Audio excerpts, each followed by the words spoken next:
There are some problems here. Sorry, big time. I'm so upset. Oh my God.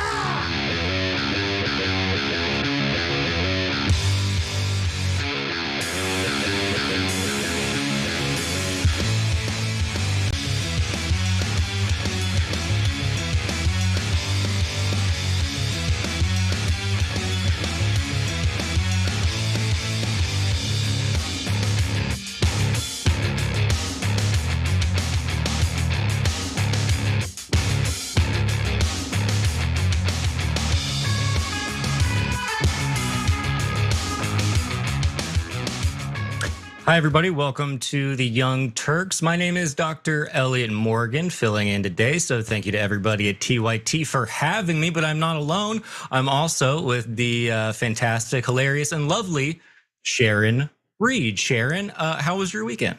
It's great. It's great hearing you say doctor as well. Thank you. I'm just, a regular gal, nothing before my name, but I'm just in awe. Oh, thank you. You were one of the first ones. You called me doctor way before I actually got the degree. So it's like you knew somehow. It's really, it's psychic almost, you could say. That's right. That's right. Let's go with that. Yeah. All right. Well, we have many stories to get into today, folks. So let's dive in. Being an American means something unbreakable. If you kill Americans, if you threaten Americans anywhere on earth, we will hunt you down without apology and without hesitation, and we will kill you. President Trump has also been very consistent. Crazy regimes like Iran, hell-bent on prophetic Islamist delusions, cannot have nuclear weapons. So those comments were made back in March, but Chief Pentagon spokesperson Sean Parnell decided to repost it following news that multiple US service members were killed as strikes between Iran and the US continue to escalate. Weird how war just kind of tends to do that. This also proves once again that at least for this administration, the whole bloodlust thing is just not going to get old anytime soon. 2 US service members were killed Friday while defending against an Iranian ballistic missile and drone attack in Jordan. And another service member is missing, US Central Command said Saturday. 4 other American service members were medically evacuated to hospitals in Jordan, but have since been discharged, CENTCOM said. Other personnel who were evaluated for minor injuries have returned to duty. Also, CENTCOM did announce that on Sunday, they found unidentified remains at the location of the strike. However, they have yet to confirm that those remains actually belong to the missing soldier. And that's not all. Separately, a US service member in northern Iraq was killed in action July 18th during a controlled detonation of unexploded ordnance from a downed Iranian one-way attack drone. A second service member was wounded and continues to receive medical treatment for a minor injury. The service member killed during the disposal of an Iranian drone in Iraq on Saturday was not a bomb technician, but another soldier who was hit by debris or fragments when the drone was detonated, according to a US official who spoke on condition of anonymity. So if you are keeping track, that means there have been at least 18 deaths of US service members since the war with Iran began on February 28th. It's also important to note that that number is very likely way too low, because according to the New York Times, even before Friday's strike in Jordan, Iran launched 3 other attacks that week, injuring dozens of troops and damaging US helicopters. So of course, the US government responded the only way the US government knows how to respond, which is just more strikes. CENTCOM said US forces struck Iranian military surveillance and air defense facilities, maritime assets, and missile and drone storage sites. The International Atomic Energy Agency said on Sunday that it was investigating reports of an overnight attack on the construction site of Iran's planned Darkovan nuclear power plant. But the strikes actually go well beyond what they were actually intended to target, with Iranian civilians noting that roads and other civilian infrastructure are getting absolutely destroyed. At a time when temperatures are running over 100 degrees Fahrenheit, residents are dealing with daily power cuts and water outages every other day, Reza, a 50-year-old retiree in Bushehr province, said. Much of the world is so immersed in their own lives, he said, that the destruction happening in Iran no longer seems important to them. It also doesn't seem like anything is going to be slowing down anytime soon. If anything, things are very likely to escalate. In a Truth Social post this morning, Trump issued a very serious warning to Iran. He wrote, every time Iran kills an American soldier, they will pay for that killing many times over. This directive has been passed on to Secretary of War Pete Hegseth, Chairman of the Joint Chiefs of Staff Daniel Kaine, and every leader in the military, President Donald J. Trump. Now, according to the New York Times, the US is also preparing to send even more warplanes as part of further escalation. Air Force F-16 fighter jets from Germany and stealthy F-35 jets from Britain were being sent to the Middle East, according to officials who were not authorized to publicly discuss operational matters. Additional aerial refueling aircraft were also on the way. Which does kind of bring up a question, like, why would we need to send even more fighter jets if we actually obliterated the Iranian military? Interesting, and it does seem that not only we're not the only ones asking that question, because even Maria Bartiromo seems to be a little bit confused. You know, CENTCOM says that there will be outsized action in retaliation, but I don't understand how it's possible that Iran has the capabilities to fight this way and continue to try to lash out at Gulf countries and US military bases, because the US has obliterated Iran's military and the president continues to reiterate that. Yes, and if you look at the numbers of missiles that they've been able to fire off from the beginning of this war, late February, early March, and what they're able to do now, it is very seriously degraded. They've gone from over 100 a day to less than 10, if even that. There's been a number of days where they haven't fired off anything, and they haven't targeted Israel for months now. So I think their capabilities are lessened, but they're not zero, and that's the important thing. They are a nuisance. They're going after their regional neighbors. And that, in a way, though, can also, in the long term, be a benefit for us, Maria, because this unites the entire region behind the United States and with Israel. That would have been impossible 10 years ago. Now it's actually happening in real time. Yeah, so it might be degraded, but Iran's military is still going strong. And back in May, the New York Times reported that according to classified assessments, Iran has regained access to most of its missile sites, launchers, and underground facilities. Most alarming to some senior officials is evidence that Iran has restored operational access to 30 of the 33 missile sites it maintains along the Strait of Hormuz. Military intelligence agencies have also reported, based on information from multiple collection streams, including satellite imagery and other surveillance technologies, that Iran has regained access to roughly 90% of its underground missile storage and launch facilities nationwide, which are now assessed to be, quote, partially or fully operational, the people with knowledge of the assessment said. So they also have another benefit, which is billions of dollars that they raked in as a result of the June peace deal, which allowed Iran to ship oil out of the country. As part of the June deal, the United States gave Iran two major concessions. It lifted its naval blockade, allowing Iranian ships to move oil out of the country, and granted an exemption to US sanctions on Iranian oil sales. When the United States lifted the blockade, Iran rushed some 45 million to 50 million barrels out of the country, analysts estimated. The Trump administration revoked that sanctions waiver on July 7th after 3 tankers were attacked in the Strait of Hormuz. But Iran had already moved quickly to get its ships through the strait and headed toward Asia, which has long had a network of buyers for its illicit oil sales.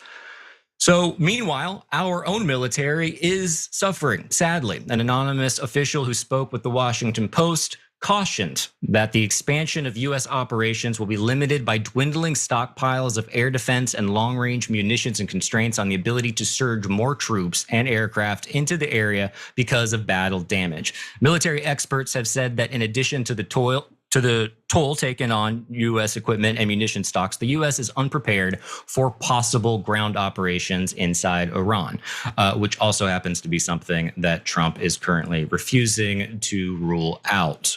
We do not have enough to safely sustain operations, and I don't think the White House is aware of that.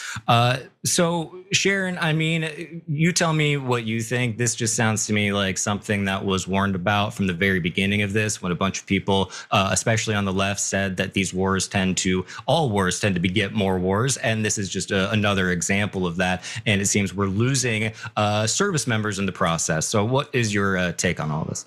Well, we are, and we're dealing with liars and unskilled warmongers. They wouldn't know how to win if this was winnable, and it doesn't appear that it is, because They have failed to measure the resolve of the Iranians. They just don't get it. There's no nuance, there's no skill, there's no diplomacy. Every time he opens his mouth, Donald Trump lies to us, issues threats that don't seem to do anything. He said this thing about you better not kill American servicemen and women before, and now more are dead. And Maria Bartiromo is asking very dippy questions as if she doesn't understand what's going on. And if she doesn't, that's an even larger issue than the one she appears to have. We're being lied to. It's not obliterated. The Strait is shut down whenever they say it's shut down. Men and women are dying. You could send in more ground troops, I should say, but it's not really going to matter when the other side knows we got you, baby. It's really ridiculous. Yeah, and I mean, I would add to that as well. There is just the idea of imperial blowback, and when you have a policy that says basically you can ship out as much oil as you want, make as much money as you want, our own policy seems to have actually strengthened them. Because as I understand, the memorandum of understanding was basically us just going, yeah, you guys win essentially. And in terms of us being lied to, I think Iran feels that they're also being lied to, and I don't know from a negotiating standpoint exactly how you come back from that. Yeah, and he's also gone back and forth and talked about how he has this regime change. Yeah, maybe you do. And now it's worse, right? Now it's worse. You also killed all those little girls and never really apologized for it. So anybody who over there said, well, I hate this regime and I'd love to, it says we hate you more.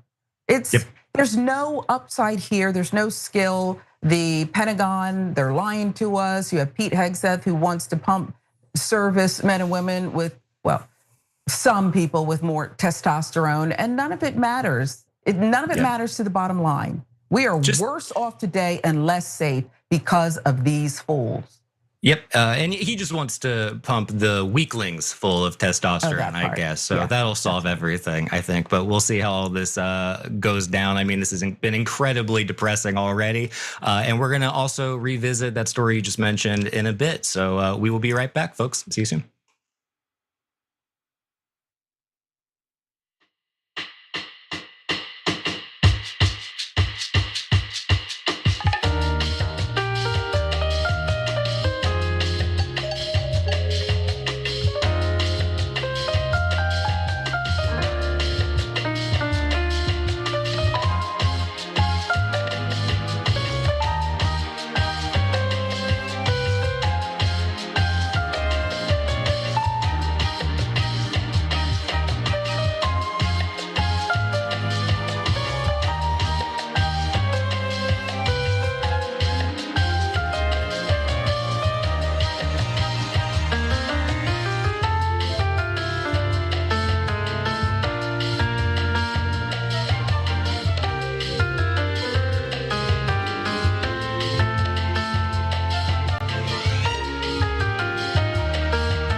Welcome back, folks. This is my first time reading comments. I'm really excited. I hope they're all super fun and insightful, and I bet they will be. So Art Guy says the US government is definitely hiding just how many casualties there are. That's at tyt.com. And yeah, I think they absolutely are hiding just how many. And even if you, I think, remove any kind of moral idea or like ethical thing, if you just exit that framework and look at it purely from a historical perspective, if you go back to the early 2000s, which I'm old enough to remember, when the Iraq War was beginning, all of the numbers consistently lagged behind what was reality. Whatever CENTCOM was saying was only like a fraction of what the truth ended up being. And so if that's any indicator, then I think that, yeah, you're absolutely correct. Jank Strick Ep Fury, I'm Strice Ep Fury, and I apologize for butchering all names, but does Hegseth do a line of coke before every public appearance?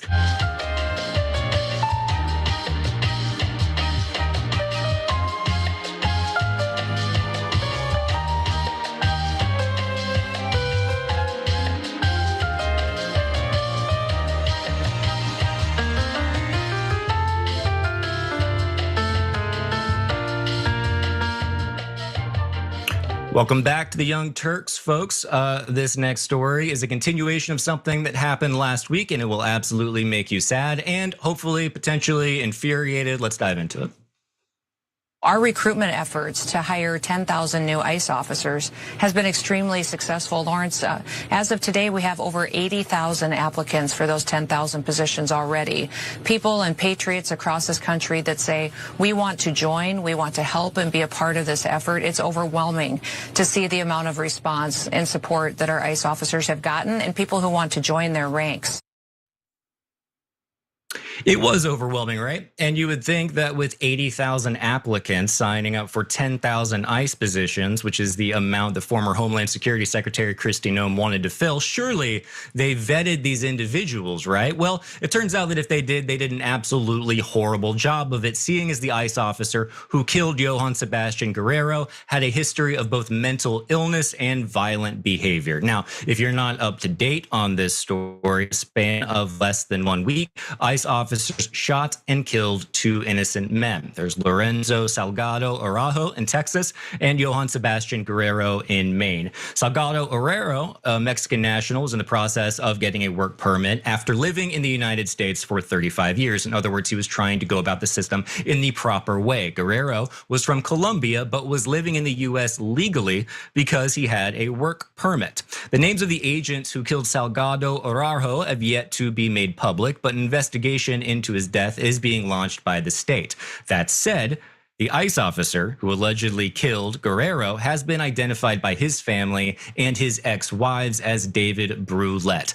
According to an immediate relative and one of his ex-wives, Ashley Brulette, said he was, quote, extremely mentally ill. He was diagnosed with severe bipolar disorder and attention deficit disorder at a young age. He also attempted suicide twice at age 12 and was hospitalized multiple times. As he got older, things only got worse, especially after he was deployed to Afghanistan. Afghanistan destroyed him, trained him to be a killing monster, a machine. They took someone who was extremely mentally ill and turned him into a killing machine. That's from an immediate relative. David Brulette has a history of terrifying and violent behavior, according to those relatives. They accuse him of attacking women in his life over the years. And one shared a voicemail with the AP from last winter in which he told her that he thought someone should slit her throat. And all of you should have your effing throats cut. Yeah, you should. Am I threatening that I'm going to do that? Nope, nope. But I do think that you should have your effing throats cut or should have had them cut. Yep. Good Lord, what a guy. So he left that voicemail for his ex-wife, Ashley, who divorced David back in 2009 after he became violent with her while she was pregnant with their daughter. According to Ashley Brulette, he once threw boiling water at her while she was holding their child, an incident her mother, Avis Collins, also recounted. The abuse continued after she left him, she said. Also, it doesn't end there. I mean, this guy, incredible. Despite not having an official criminal record, hundreds of family court records obtained from the Augusta District Court Clerk's office detail years of allegations of physical and verbal abuse raised by his second ex-wife on behalf of herself and his daughters.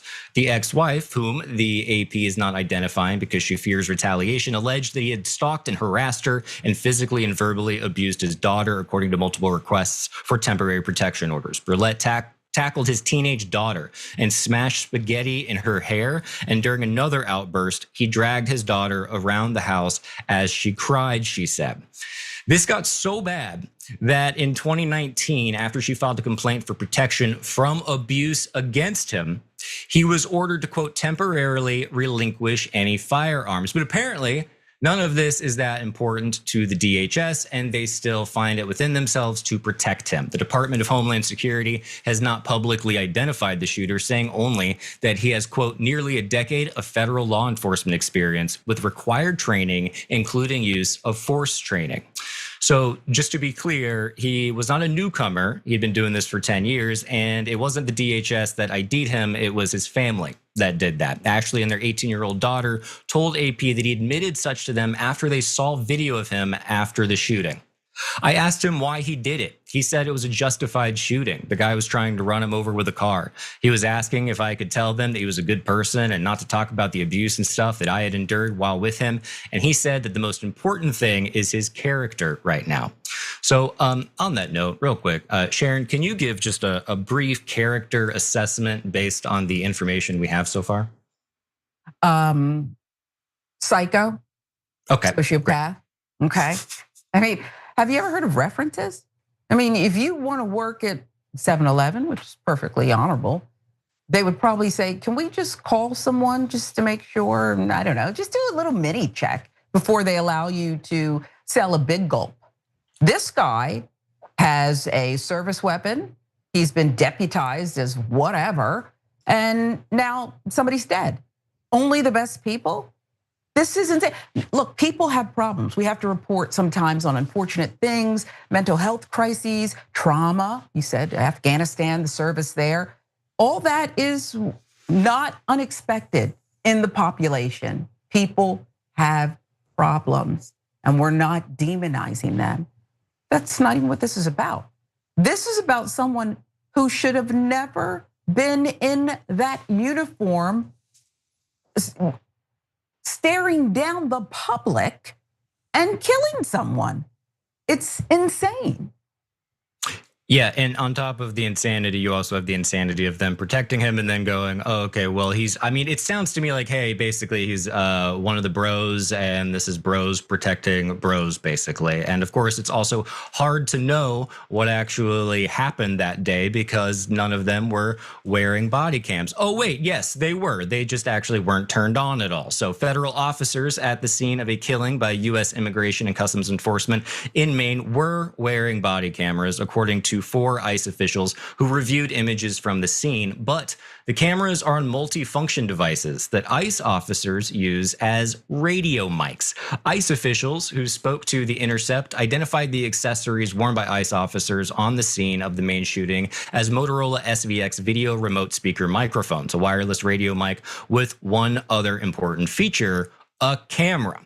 Now, because of this contract with Axon, a law enforcement tech firm, ICE agents are only using these devices as mics despite them being designed to also work as body cameras. And since the cameras aren't supposed to work, they just kind of cover the lenses, I guess, just to be safe. So the SVX mics worn by ICE are designed to record internally, capable of storing over 100 hours of standard definition video, according to Motorola promotional materials and a technical support line. The video recording function on the SVX mic, however, requires a subscription.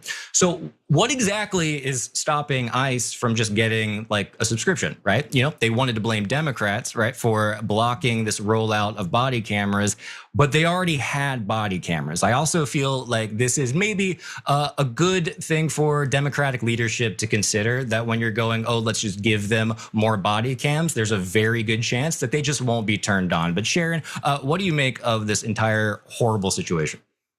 Don't give them another dollar. And anybody who gives them 1 red cent more has to go as well. They're actually have become this like mafiosa organization, this lawless organization who does whatever they want, hides behind whatever they say, whatever they pivot on that day. I mean, this is insane. Now I have to teach you how to use like the cloud for your body cams or something. Turn them on. It should be, law. It shouldn't be discretionary, and we shouldn't have just anyone who wants to sign up to terrorize the public in uniform. Yeah, it does make me question too what goes through somebody's head when they're trying to do this kind of job. I mean, I see like the memes online of folks being like, oh, this is just a bunch of people who couldn't hack it in the military. They couldn't hack it as police officers. So now they're doing this. There's kind of a high school bully kind of vibe to it. And I don't know, like for those officers or ICE agents who are decent human beings, and I assume there are some, I don't know how they handle this stuff, because this guy's immediately calling his ex and going, going, well, he was trying to run me over. And I don't know how that plays either, because that's just the tried and true excuse that they've been using this entire time. It kind of blows my mind that anybody is still able to deal with it, because we only know who this guy is due to the fact that his family said who he was. Like, they are not being transparent for the supposedly most transparent administration ever. And where are all of the other shooters, like the one for Alex Peretti and Renee and the gentleman in Dallas? Like, there are so many others, and they just seem to be swiping them all under the rug and going, well, don't worry about it. They're actually really perfectly trained, and maybe next time we'll turn on the cameras. It's absolutely ridiculous. Yeah, there is no real training. And remember, we reported, I believe it was right here and across the network, about how training was kind of trimmed. We just want to get people onboarded right away. That's what Stephen Miller wants. Want to round them up, people with weed whackers and whose children are serving in the military, and by any means necessary, including Renee Good, who was just dropping off her kids at school and decided to use her constitutional voice and say, I don't like what's going on here. Shot in the head.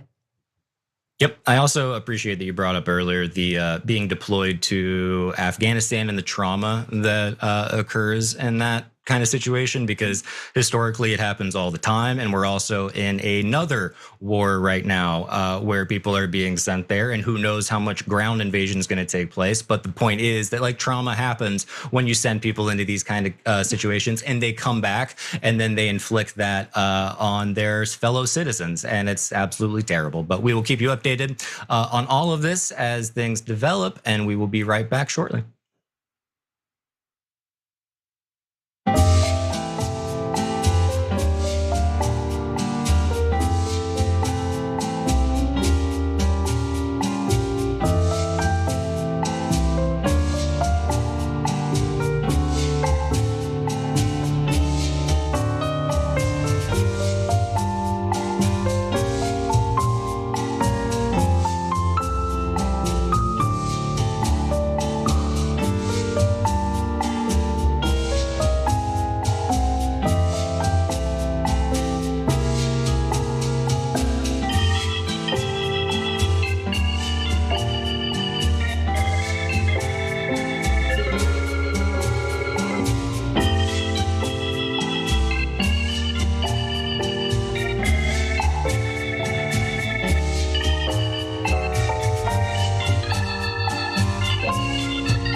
Welcome back, everybody, to the Young Turks. So the Pentagon has decided to gut an agency that is devoted to what else? Well, it's protecting civilians, and they have replaced it with what? We're just doing a social break. Comments.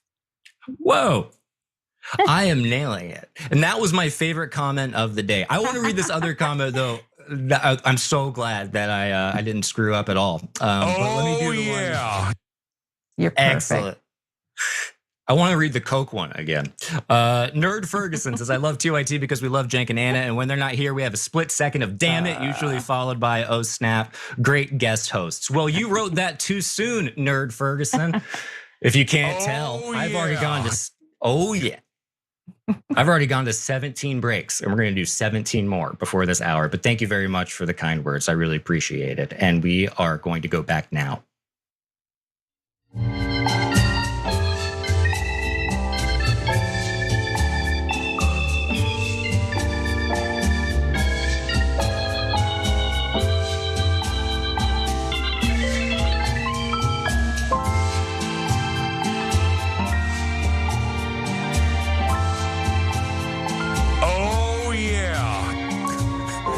Welcome back, everybody, and for real this time. Okay, on to the next story. So the Pentagon has gutted an agency that is devoted to protecting civilians, and also they've replaced them with who else? AI, of course. Now, this is all according to a new report that was obtained by The Intercept. This news comes right as more US soldiers are losing their lives, and in response to these deaths, War Secretary Pete Hegseth said, Godspeed, heroes. Their sacrifice only stiffens our resolve. To which Marjorie Taylor Greene responded, sacrifice? What the F are you talking about? They did not willingly sacrifice themselves. They were killed because of the war you, Trump, and the administration are waging on behalf of a foreign country, Israel. You mean their deaths fuel your bloodlust for a senseless war? Yeah, so bloodlust does seem to be the perfect word to use here. I really don't know how else you can describe Hex's Pentagon dismantling their premier agency devoted to preventing civilian casualties. But before we move on, Sharon, what do you make of all this? Look, Marjorie Taylor Greene's potty mouth is beautiful sometimes. It's actually a beautiful mind. Let's not sugarcoat this thing, okay? Let's tell the truth about what's going on here. Those men and women should be home with their families, not having someone knock at the door in the middle of the night and tell them, oh yeah, for nothing, they're dead. And the strait is still closed and nothing else is going to change here. So you know what? Good on her on this one, but let's stop the rhetoric. Let's stop the lies to the American people. We pretty much got it now. Yeah, I think I agree. And Marjorie Taylor Greene, she has some misses, but when she hits, she will hit it out of the park. She's one of those folks where I'm like, if we could just sit down and have maybe like one conversation, I feel like you could really be great on our side. And she almost is, I think, at least with some issues. But anyway, let's dive into what this agency actually is. So the War Department's Civilian Protection Center of Excellence has reduced its staff from 40 personnel in January 2025 to just 9 by the end of the year, according to the report.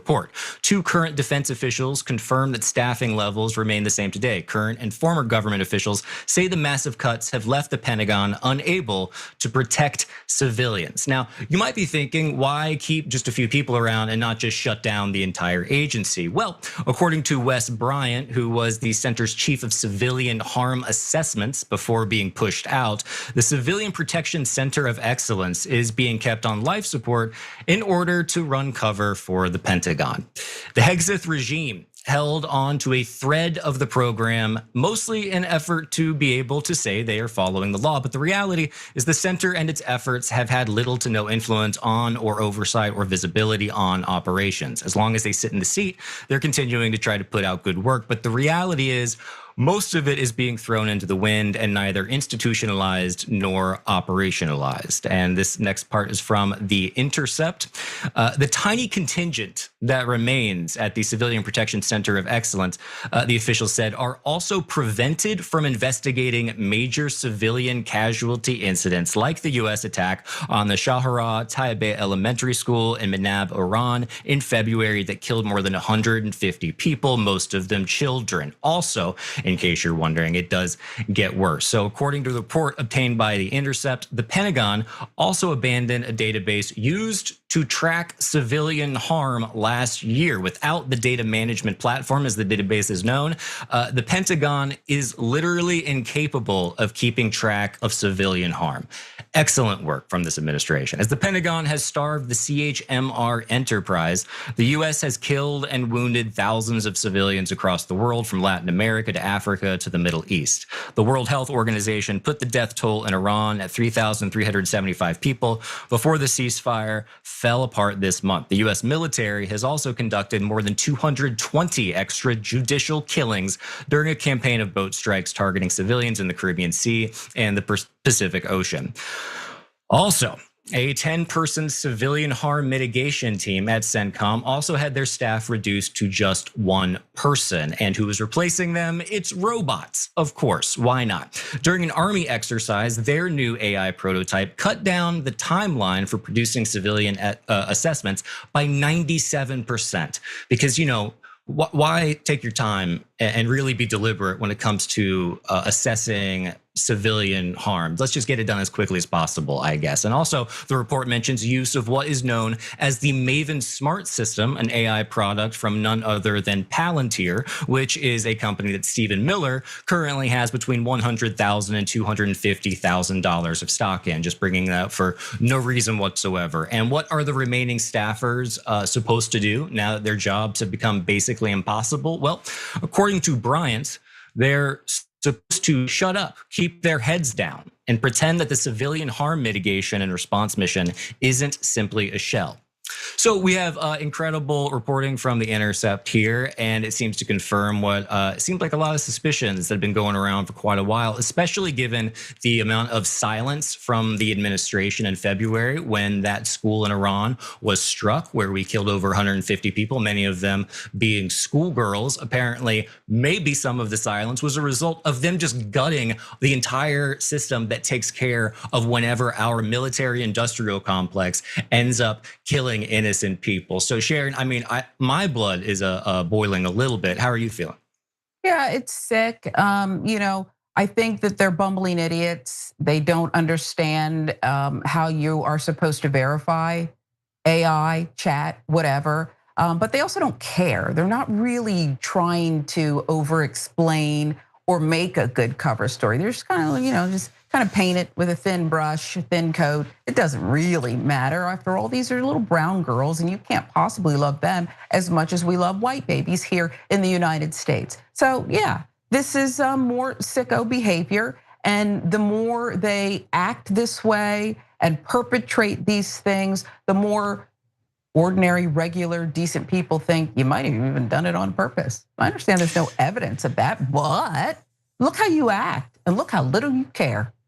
Yep. One of my favorite comedy sketches ever is by a duo named Mitchell and Webb, and it's become a meme in recent years for pretty good reason. But it's the one where they're all wearing Nazi attire, basically, and they're looking at one another, going, "Are we the baddies?" And I feel like if you have an administration that is going, "Hey, we're not going to worry about civilian harm, and we're going to fire these people," and not only are we going to fire them, we're actually going to keep a couple around so that they can make us look good. And we're going to replace you with AI. Like, the idea that you are prioritizing efficiency when it comes to these kinds of assessments makes absolutely no sense to me, especially for an administration that is asking for even more funding, $1.5 trillion. I think the last time I checked, I think they can find enough money somewhere to be able to actually take care of these things. And apparently they can't. And I think that in that Intercept article, there is one quote where they talk about how this just is a reprioritization. It's no longer a priority for this administration to be able to keep track of the damage that they're doing overseas. I don't know that it ever really has been, but this agency in particular began, I want to say, in like 2023, and they had just gotten going. Like, they're the full steam ahead, basically. And right when they were hitting their stride is exactly when this administration came in and said, absolutely no more. In fact, we're going to get a chatbot to do it for you, and we're going to get that chatbot, get that AI from a company that many people have a vested interest in this administration already. So you have conflict of interest, corruption, and what seems to me just like moral depravity. Doctor, that's right on brand. That's just right on brand. So what more is there to discuss? It's right on brand. It's what they're doing, and we'll keep doing. Might as well make money after it too. Yeah, thank you. I'm glad you appreciated my diagnosis. But on another note, we can go to maybe a story that is slightly less depressing, if that's okay with you, Sharon. So yeah, we're gonna dive go for it. All right, so folks, big news. Manosphere influencers, which by the way is two of the worst words you can never have appear next to each other. Andrew Tate and his brother Tristan were arrested yet again over the weekend on new sex trafficking and rape charges. Sharon, on a scale of 1 to 10, how shocked are you to hear that these upright citizens have once again been arrested? Nothing to see here. Okay. I mean, it can't even go on your scale because this is their brand. It's what the Tate brothers are about. And boy, aren't they owning it. Yeah, they really, I mean, they have stuck to their brand better than I think most influencers have. And I hope they stick to, all the way to prison. So yeah, here, let's dive into it. The influencers, Andrew and Tristan Tate, were arrested Saturday in Miami after the UK sought their extradition on dozens of charges, including rape and sex trafficking. British prosecutors said Saturday the brothers are facing a total of 59 charges for alleged offenses that took place between 2010 and 2017. 42 22 of the charges are for Andrew Tate alone, and then the other 17 are for Tristan. So it's good when brothers can share, I guess. Now, to be clear, not all of these charges are new. In fact, the CPS said it was bringing 38 new charges related to 4 additional victims. Both brothers face rape and human trafficking accusations, and Andrew Tate faces charges of profiting from prostitution and offenses related to, quote, indecent images of a child and extreme pornography. In the UK, the two face prior charges of human trafficking, rape, and bodily harm relating to 3 other alleged victims. The brothers have denied those charges. So in just the UK cases, there are a total of 7 alleged victims who have come out against the Tate brothers, all right? And of course, this is in addition to the multiple charges brought against them in the US and in Romania as well. So in Romania, the brothers were arrested in 2022 alongside 2 women on suspicion of human trafficking and forming an organized crime group, allegations they have denied. Prosecutors alleged that the brothers trafficked 35 victims, including a 15-year-old. In 2025, the 2 landed in Miami, where they remained under judicial supervision, even though a Romanian court ruled that they could be extradited to Britain after legal proceedings in Romania ended. And as you can see, that is exactly what they did, of course, as they've done with literally every single case that has been brought against them. They have denied every single allegation, with their lawyer, Joseph McBride, saying the 2 are, quote, innocent, and that this was a political hit job. You know, all of those Democrats that have been out for Andrew Tate. I don't know anybody who talks about Andrew Tate, but apparently it's one big conspiracy because he blames the arrest on a, quote, low-level functionary at the DOJ who didn't get approval for the arrest from Trump. Wow, with lawyers like that. He said, we're confident that once a competent judge sees the facts and once the Department of Justice confronts this egregious abuse of its own authority, Andrew and Tristan Tate will walk free. America does not do Britain's political dirty work. I don't know what goes through your head and what makes you want to be a lawyer, let alone a lawyer for Andrew and Tristan Tate. But if you were to make me guess how that lawyer would sound and the kind of defense they would go with, this would pretty much be it. This sounds like folks who have been very much cut from Trump's ilk. But Sharon, I mean, is this disappointing for you? Are you a big Tate brother fan? I'm assuming not, but just to be clear. No, they're trash. And it was good to see them again under arrest in their, well, at least Tristan Andrews, I think, had the short pants, those capris.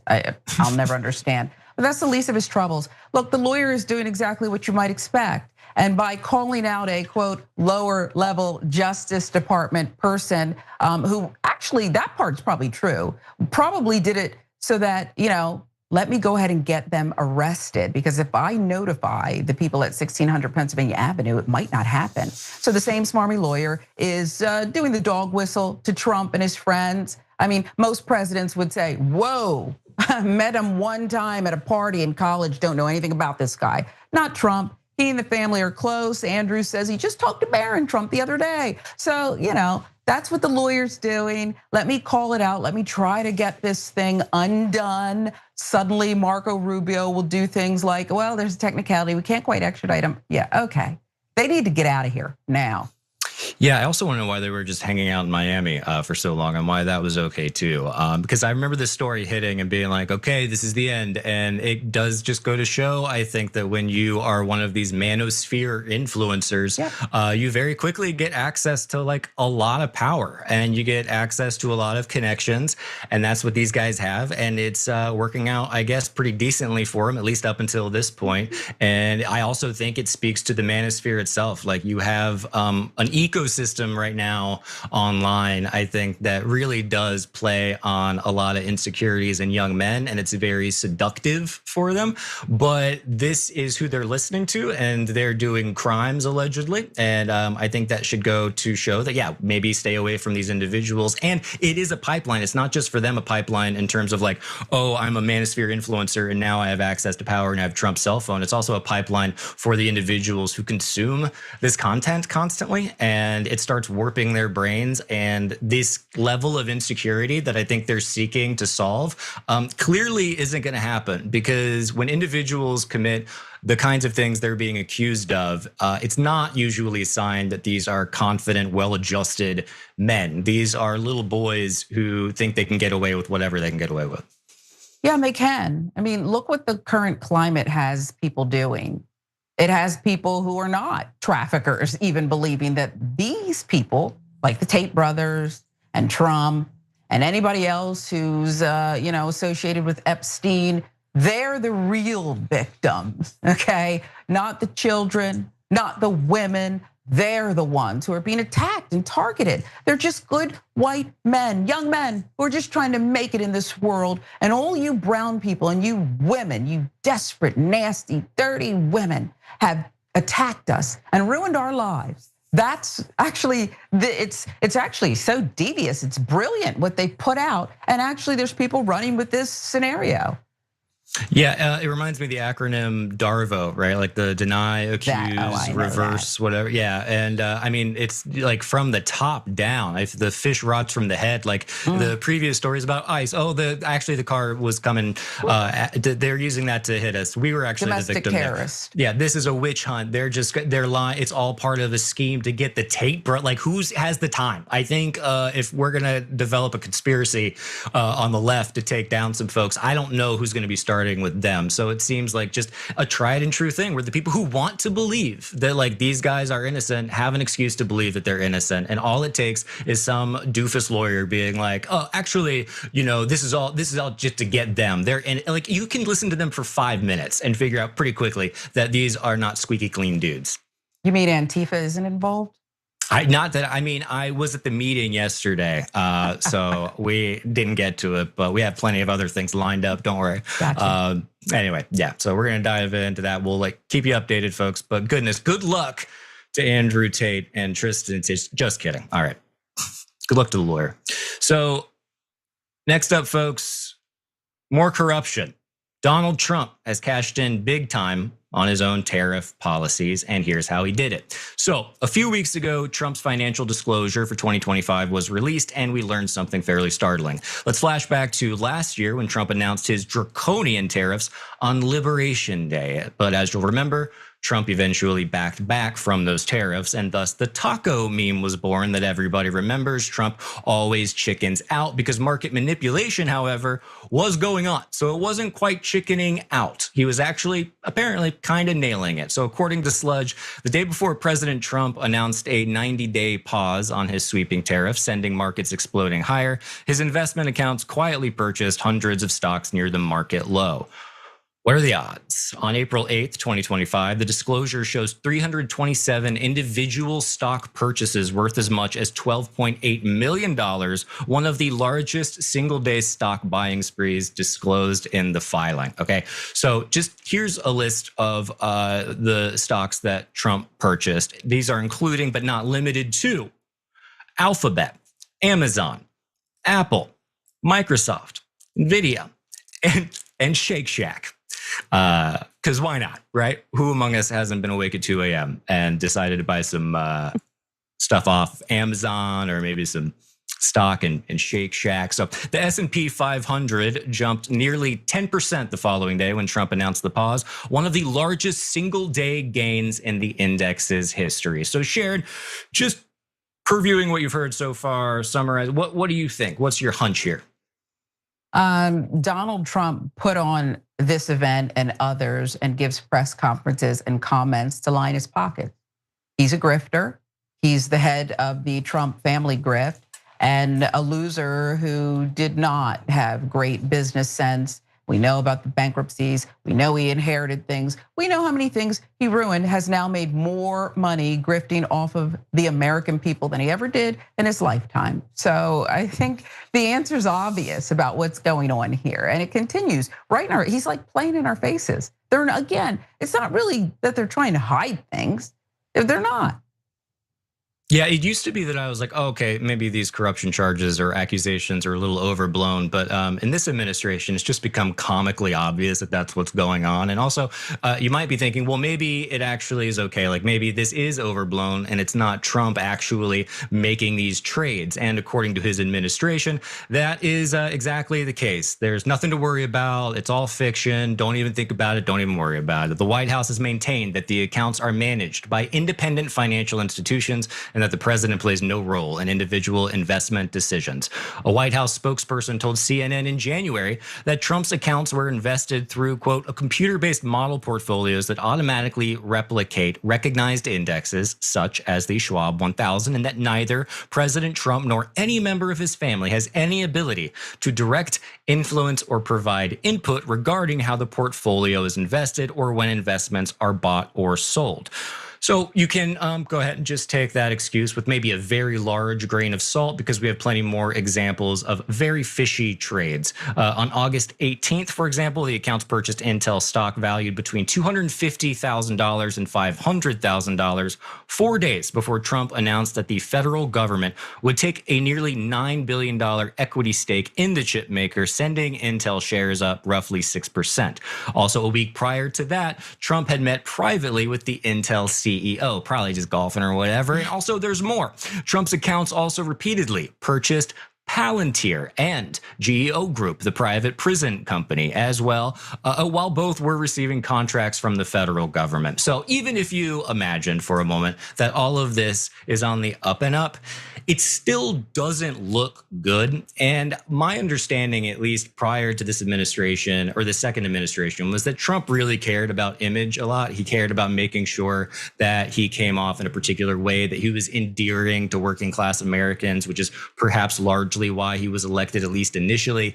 And this just seems like corruption that is so brazen that it even goes against his own narcissism, if that makes any sense. But I guess greed will do that. Sharon, what are your thoughts? Yeah, but he's such a weirdo. He's such an old weirdo. How much money does this old weirdo who has captured the American presidency need? Okay, got it. You're not going to jail. You've insulated yourself. You've upended American government that we've had since, I don't know, forever, and you win. But you can't take it with you, okay? Your cankles are flaring up. You've got all kinds of issues. Why do we have to do it at this rate and this speed? It's like an overdrive. I don't even believe he cares about his children that much. He cares about himself first. So this is about first person greed. It's just bizarre. And the guy who doesn't really care and is doing it in our faces and not even trying to tell good lies anymore or intricate lies, also then wants to fight to keep his name on, the Kennedy Center. So does he really care about image? Can he salvage any of this? He's just an old weirdo. Yep, he is an old weirdo. Well put. I agree with that diagnosis entirely. Also, I mean, I don't know how much of it is him and how much of it is like just people in his ear. And I don't know. In my mind, his brain is just like an Adderall pill that's been shoved inside of a chicken McNugget. Like, I don't think there's a lot going on there at this point. I think he's been hooked up to electrodes, and he's probably controlled by some AI program already. That's my conspiracy theory. But at the end of the day, he's still got people surrounding him, telling him exactly what he wants to hear, and that everyone loves him, that there's nothing to worry about. And I think those individuals, in addition to him, because ultimately the buck stops with him, they also are just pilfering the American people, and they have absolutely no shame in doing so. It's asinine. Yeah, it is. I don't, sometimes I think about like the Wizard of Oz, and they pull back the curtain and the whole thing crumbles. Like, when is that moment going to happen? After this administration's over, they have to go somewhere, okay? And exist, I think, amongst us, unless they plan to press the button on the way out, the last day. I don't know, but it's just so weird, this little crew. Like, what do they do at their office parties? Really? Yeah, I hesitate to, I shudder to imagine what they do, at least as the night progresses. But yeah, it's absolutely insane, and good luck to them. I mean, this is a great example of how when you elect people who, on the pretense that they're successful business people and their entire brand is making as much money as possible, this is guaranteed to eventually happen. But anyway, we are going to move on to one more story, folks. I believe we have time. No, we don't. Bye, everybody. Thank you for being here. Sharon? My pleasure, doctor. Thank you so much. You were excellent. I mean, a few hiccups, but other than that, absolutely flawless. So, right? I mean, no notes whatsoever, and I see smoke coming out of the producer's ears. But anyway, thank you everybody for being here, and hopefully I will see you next time. Have a good one.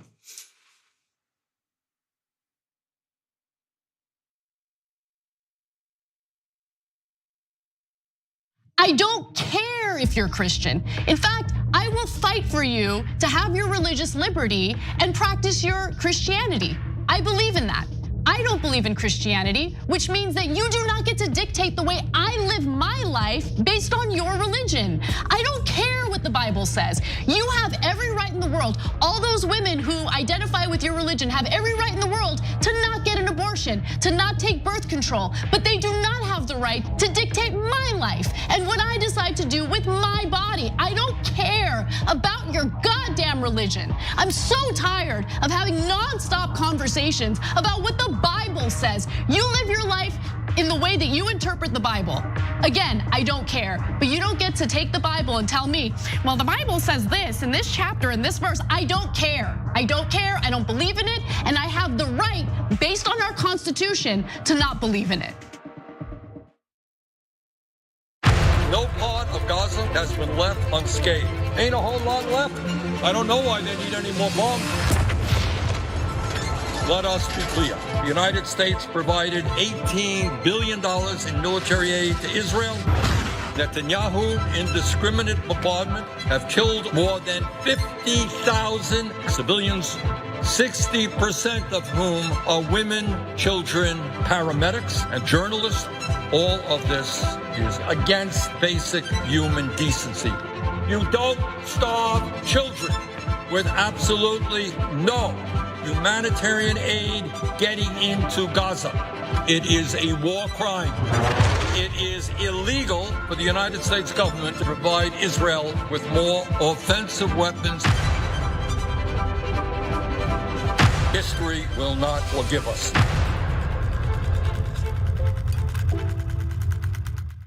We've been on our phones too much. I feel like we just need to touch grass or something. I told you. I mean, you know what? Let's actually do it. Let's touch the grass. Whoa. Andrew Yang? It's not racist, right? It's him. Yes, it is I, Andrew Yang, out here giving money away as usual. Wait, but literally? Do you use a phone? Noble Mobile will cut your wireless bill in half every month, and you get paid even more if you log off, look up, and touch grass. Oh, I actually have some grass if you... I don't think that's the kind of grass. Not that kind of grass, unfortunately. Whoa, wait, what the... Whoa. I guess that kind of grass works too. All grass works. All grass and we get cash? Wait, did you see that, babe?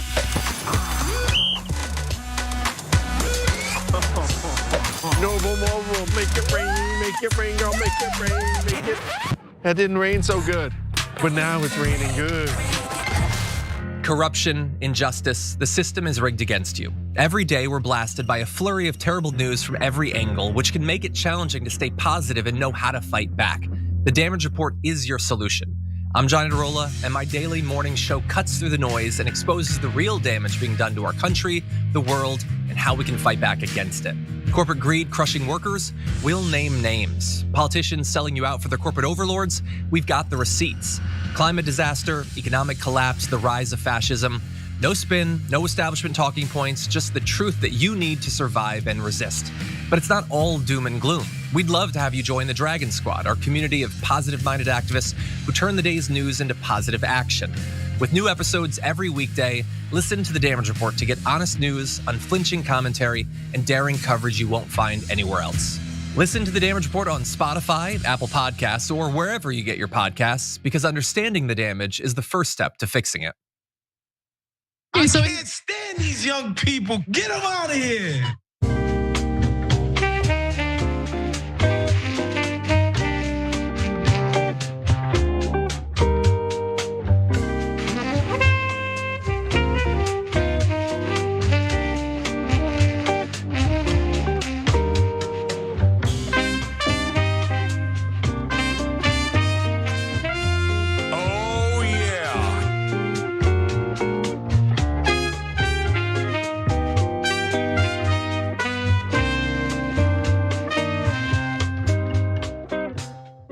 Hey everybody, welcome to the second hour of the Young Turks. I'm Yasmin Aliyah Khan, and I'm joined by Waz. Waz, how are you doing today?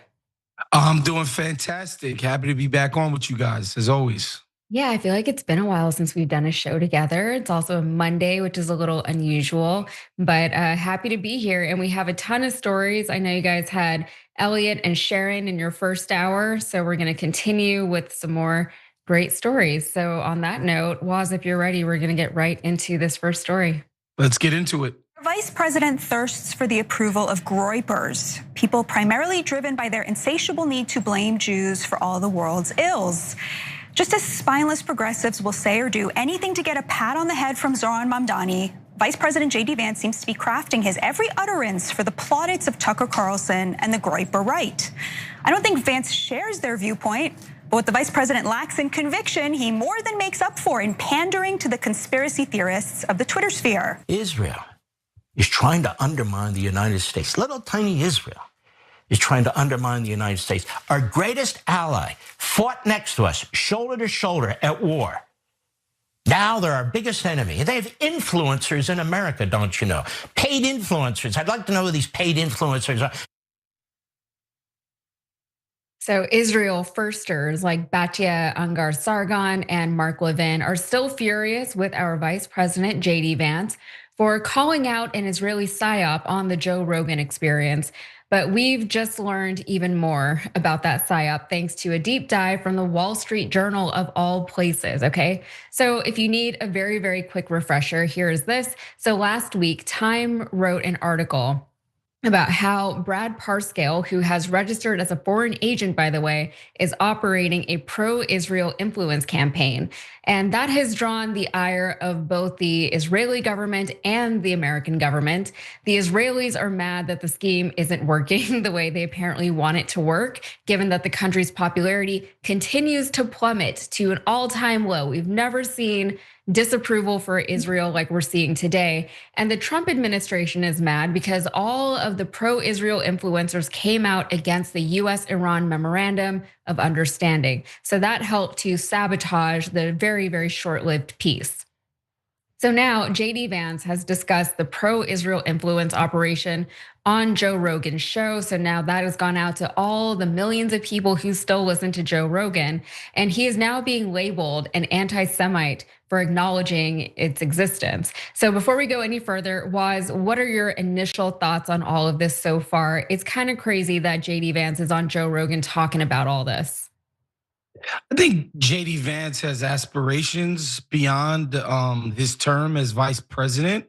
He wants to run for president himself one day. And, he's kind of licked his finger and seen which way the wind was blowing, what direction it's going. And it's obviously on both sides of the aisle at this point, especially generationally for Republicans, younger Republicans, and pretty much every single demographic of Democrats are anti-Israel, like they just are. And I think JD Vance is trying to get ahead of that because he's affiliated with a White House that's probably the most pro-Israel White House in the history of our country, in the history of Israel. And so, it's not hard for a guy with even half, a brain of political savvy to see like, all right, man, I need to distance myself from this nation that's becoming a pariah throughout the entire world and especially in our own country. Yeah, it is interesting to see him go so obviously against the rest of the White House and against Donald Trump. Clearly, he is reading some kind of polling that they are not reading, or he's at least acknowledging it. And he's trying to really get to the younger generations if he's talking about all of this on Joe Rogan's show. But the Wall Street Journal did recently publish this piece. And then here's the headline. It says, Israel's $50 million experiment to change US public opinion. The Israeli government is trying to shore up its US reputation with help from influencers, Trump insiders, and millions of AI-driven texts. Okay, so not all of the information contained in this piece is new. For example, we've known for some time that the Israeli government has devoted $700 million to its budget for Hezbollah in 2026. That what is that, $700 million, okay? But it's worth reviewing what we already know, along with all these new revelations from the expose. So here's what it said. Israel has retained at least 6 firms to help with the effort in the US over the past year.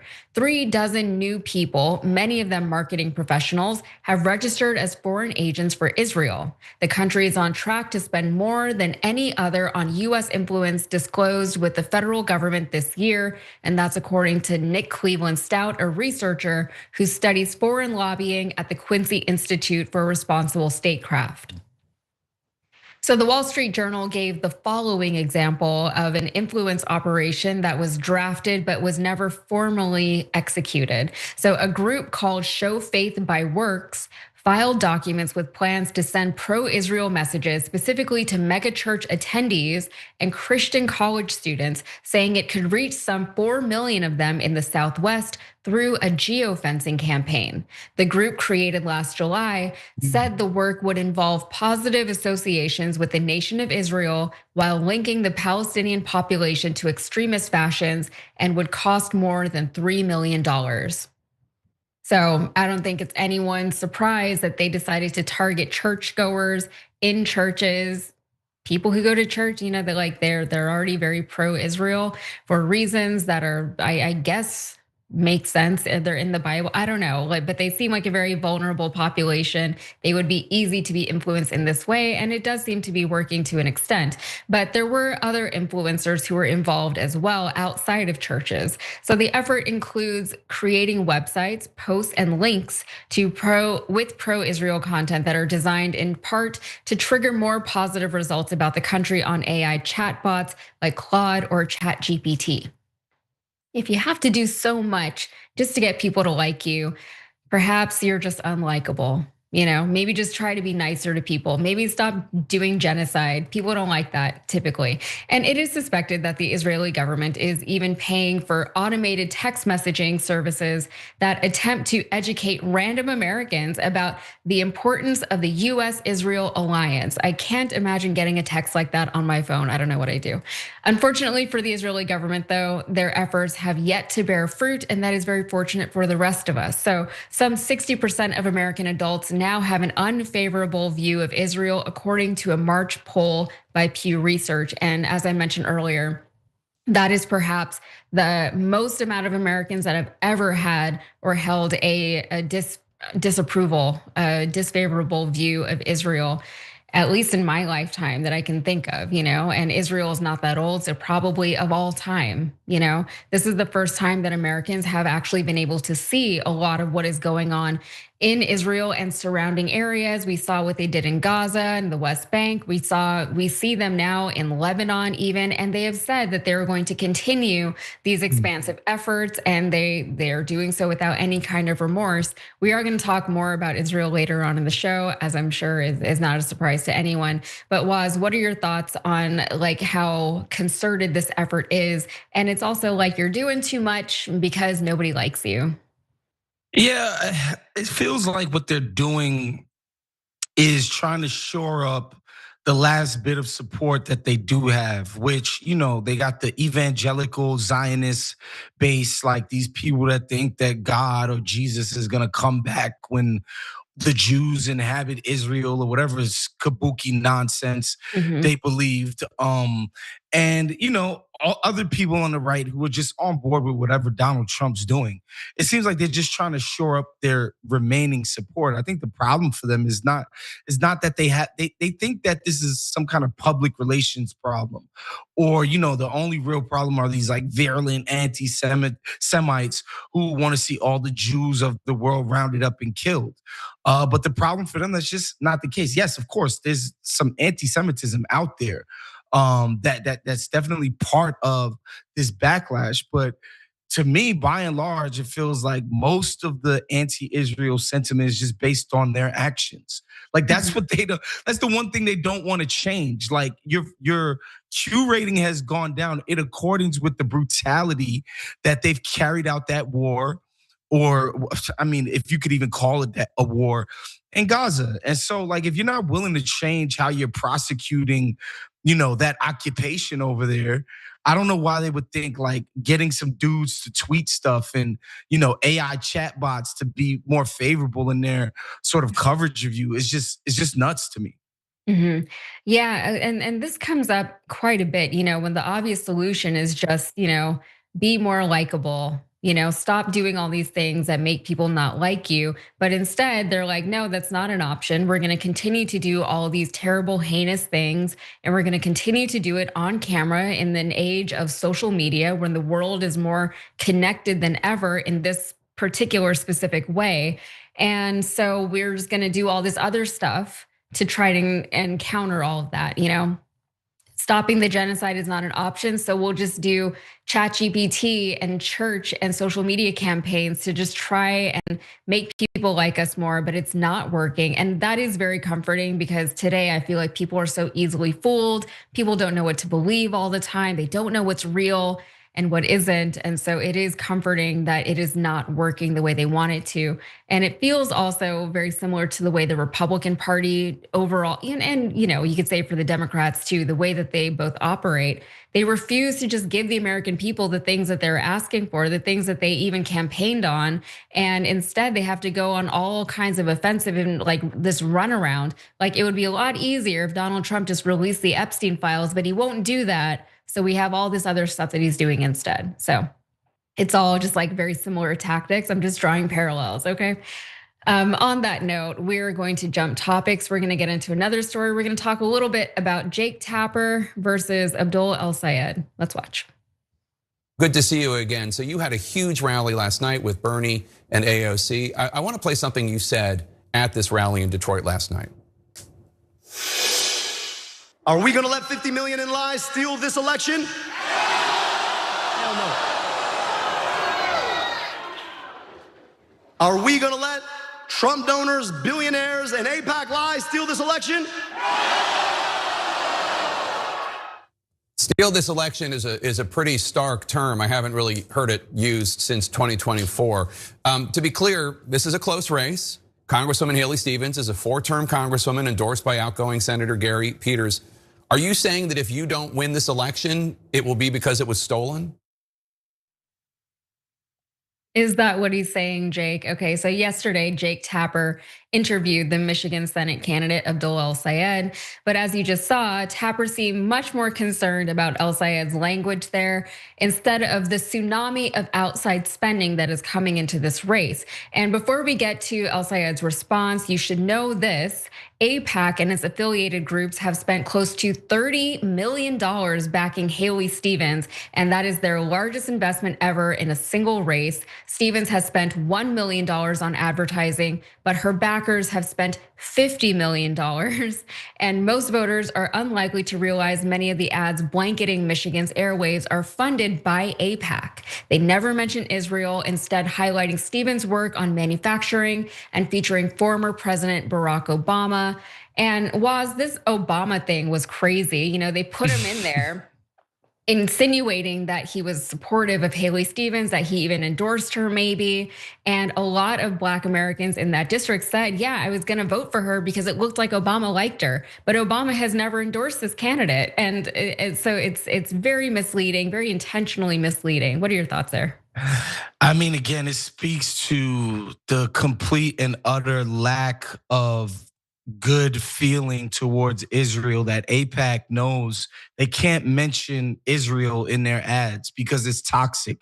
You don't want, like, they can't publicly affiliate their preferred candidates with their cause. That's like kind of all you need to know about how toxic, everything around Israel is, particularly for people who identify as Democrats. And so, yeah, it's not surprising. Like, you can't win if you stick the Israel tag on somebody in a Democratic primary. So they got to do all this underhanded, smoke and mirrors tactics in order to defeat El Sayed. So again, like the sheer amount of money that is being dumped in this. And then, you'll get guys like Jake Tapper to be like, well, foreign countries are all trying to influence our stuff. Like, there's no comparison It's like by orders of magnitude more, the amount of money that gets poured in. Yeah, we know, the Saudis try to influence Congress, and we know the Emiratis try to do it. I mean, in New York, the Turks were paying Eric Adams in plane tickets. Like, we know other countries try to influence our politicians. We get that. But the degree to which the Israeli government and their marketing machine works is nuts. It's you can't compare it to anything else. Mm-hmm. Yeah, I mean, it's just like what we were just talking about. They're going out of their way to really spread this message, and like the self-awareness that they're exerting by not mentioning Israel, as you pointed out. It's so telling. Like, they know that they have bad PR right now, except it's not PR. It's just that we can see for the first time what it is that you're actually doing. And we can hear the things that they say about their goals in the region and about how they feel about people who are not Jewish or who are not Israeli specifically. So all of the money that is going into this race against Abdul El Sayed is very, very telling. So let's hear how he responded to Jake Tapper. I believe in the rigor of the democratic process, Jake, but I also believe that the corruption of billionaire money, AIPAC money, to the tune of $50 million being spent is anti-democratic on its own terms. If you were to take all the outside spending in this race out, this would not be a close election, but it speaks to the way that, unfortunately, money from DTE, our local utility, money from Blue Cross Blue Shield, money from AIPAC has come in to try to truck this election in favor of somebody who they know is going to do their business instead of the people's. And I think that's anti-democratic on its own terms. It's why I'm running on getting money out of politics so we can put money back in people's pockets and pass Medicare for all. Okay, so that sounds like a pretty good response to me. He didn't say that he thinks that everything is rigged like Jake Tapper tried to insinuate. He just said there is a ton of outside money flowing into this campaign, and that alone should be worthy of note, right? Jake Tapper, however, he wasn't done. He had more. Here's what he had to say. So the attacks on Haley Stevens are also at issue. I know there are a lot of attack ads against you, but there are so many attacks on Haley Stevens that on Friday you posted, quote, "It's become impossible to ignore the way that people online make fun of my opponent for things that have nothing to do with her policies or politics. It's unkind and unhelpful," unquote. It's true that there are some really harsh comments about Haley Stevens that I've seen. Here's one. Quote, "She's a suit with a large AIPAC bank account, that's it. She can't string together two coherent sentences. She's a sellout who forgot how to think for herself. Corporate money can't buy her a personality." Do you know who said that? That was you and your campaign. And I want to speak to that because every single time we talk about all the outside money coming in as a crutch in this election, it seems as though we're not hearing any explanation as to why. I think we saw some of it last week when the Congresswoman voted in favor of sending $3.3 billion of our tax dollars that should be spent on our healthcare and our schools to a foreign government to buy bombs and tanks. I would really like to hear a fulsome explanation of exactly what the trade-off has been. And unfortunately, $50 million doesn't fall off trees, doesn't come from nowhere. It comes because there's been some expectation on the back. So Yeah, and everything he said was right. Like, she can't string together two sentences. It's very uncomfortable to watch her speak. And I'm not running for anything, so I feel like I can say that. I'm also not a voting person in Michigan, but like they're all thinking it, right? Well, the interview went on. El Sayed grew visibly impatient when Jake Tapper suggested that he is not sufficiently tough on the late Ayatollah of Iran. Very specific. I don't know what that has to do with the people of Michigan who just want healthcare, but here's the clip. The war with Iran is clearly heating up. 3 US service members, well, 2 were killed and 1 is missing overnight. They were stationed in Jordan. 20 weeks ago, when Iran's supreme leader was killed, you told your staff, according to audio obtained by the Washington Free Beacon, quote, "There are a lot of people in Dearborn who are sad today, so I just don't want to comment on Khamenei at all," unquote. I thought that quote was interesting because the Ayatollah has killed tens of thousands of innocent Iranians, not to mention the proxies that Iran has funded that have killed innocent civilians all over the Middle East. Why were you worried about offending people who support the Ayatollah? Jake, on a day where we're mourning the loss of 2 more service members in a war we never should have fought, I think all of us ought to step back and ask whether or not everybody in Michigan, frankly, everybody in America, shouldn't be sad about the fact that this president, backed by the prime minister of a foreign government, took us to a war we had no business fighting in. So yeah, I didn't want to comment on it then because it's a ridiculous pretext. And now you're asking me about the Ayatollah, who's dead, by the way, and you're not asking me about the service members who've died. You're not asking me about whether or not this war should have ever been fought. You're not asking me about whether or not the costs that are being borne by Michiganders in the tax dollars we pay or the gas prices that are insane right now are worth it. And so, look, let's have a conversation based in Michigan. I'm running for Senate in Michigan. And I think here in Michigan, all of us are probably sad about the fact that we went to war that we never should have fought. Yeah, I like that he brought it back to Michigan there. And it seems, I'm not trying to, take credit away from Abdul El Sayed, but that is a very similar play to what Mamdani did, right? They kept asking him about Israel. They kept asking him about Iran. He said, I'm running for the mayor to be the mayor of New York City. So I'm going to speak to issues that are important to the people of New York City. In Michigan, with this race, it's a Senate race. So there is a degree of, they're gonna have to vote on these types of things. But at the end of the day, you're there to represent the people of your state. And this question, I also loved was that he pointed out that this Ayatollah is dead, the one that Jake Tapper is pressing him on. Like, can we move on? Can we talk about the actual issues? Because this is what we need to be talking about. And we also need to be talking about all this outside influence that is flowing into this race and why that is happening. What are your thoughts? I mean, it's dumbfounding, dude. Listening to Jake Tapper talk about innocent civilians being killed. Really? Are we gonna apply that standard across the board to other leaders of certain other countries? Like, it's nuts. The idea that you guys give a damn about civilian deaths. It's absolutely insane. And then, it ignores the fact, and look, everybody who watches TYT knows my stance on over religiosity. I think it's crap. I think we'd be a better society without it.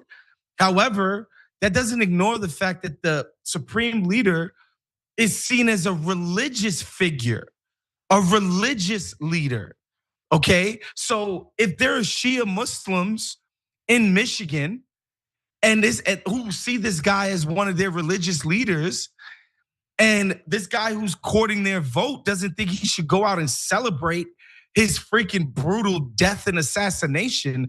I mean, give me a break, dude. Just the idea that Jake the Ayatollah's responsible for tens of thousands as his proxy. Like, shut up. Jake Tapper's just playing stupid right there. It also didn't accomplish anything, really. They killed the Ayatollah, good job. They have a new one. Like, they already have a new Ayatollah. But so that's what I'm saying. Yeah, what was he supposed to do? Like, let's do it. We killed the Ayatollah. We started a war. Like, this is nuts. Yeah. Yeah, and it's true. Like, the average American is more concerned. Like, yes, I don't want to see the loss of life. I don't want to see all that destruction over there. I don't know why we're doing this. I'm confused as to why all of this money needs to be spent over there. All of my money needs to be spent over there. All of my money now needs to be given to the military industrial complex so we can do war in Iran for reasons that they will not tell us. He's absolutely right that the people of this country we're not trying to celebrate anything that's going on over there, not even in solidarity with our military, because what are we celebrating, And even if we killed the Ayatollah, what difference has it made? There's a new Ayatollah, okay? Nothing has functionally changed over there. They tell us the war is over. It's still going on. People are over this. And as a senator, he's gonna have to vote on issues like this. And I would hope that there's at least one senator somewhere in the country, because this does affect me even down here in Texas. I want there to be more senators who are going to say things like this out loud and then vote accordingly. Because I know I can't rely on either of my Texas senators to do that. You know what I mean? So I'm looking at people like Abdul El Sayed to have a voice somewhere in this country, so. Any final thoughts before we go to our first break?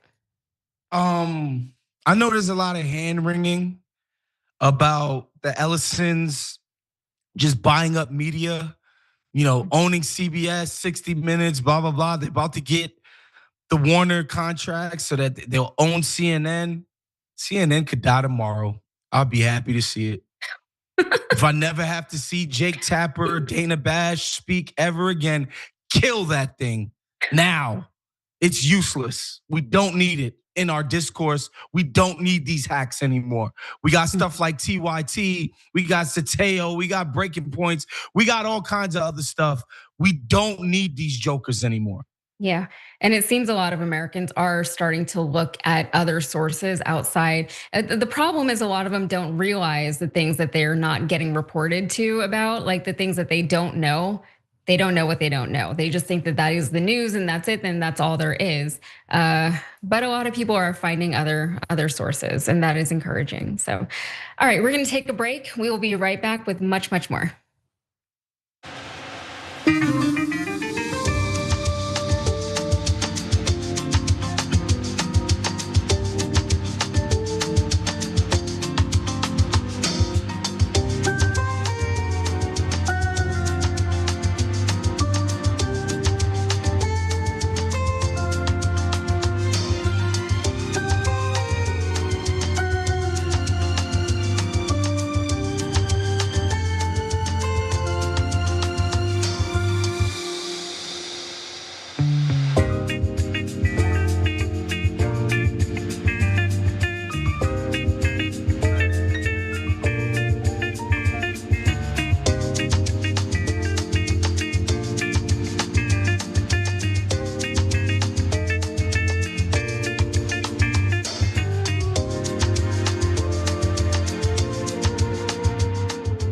Hey guys, let's check out some of your comments and see what you guys had to say. This is over on YouTube members. Kings of Boxing 6467 says, do Palestinians really need all that space? You know what? That's a great question. No one has asked before. Maybe they just they don't need all that space. Maybe the Israelis could just utilize it better, really develop the land, get some beachfront property going, really get the most out of this desert property that they have. Box says, unless Israel kills Americans, then we will just not notice. Yikes. That would be truly something if it came to that. And Aziz Husseini 5745 says, I believe depression is coming sooner than later. Sorry to say it. You know, I guess it had to be said. So thank you so much for saying that. It is not a fun thought. It's a depressing thought, which is, that's the joke, right? Let's see, how much time do we have? We're gonna go back to the show. Thanks so much. Those are your comments. Be right back.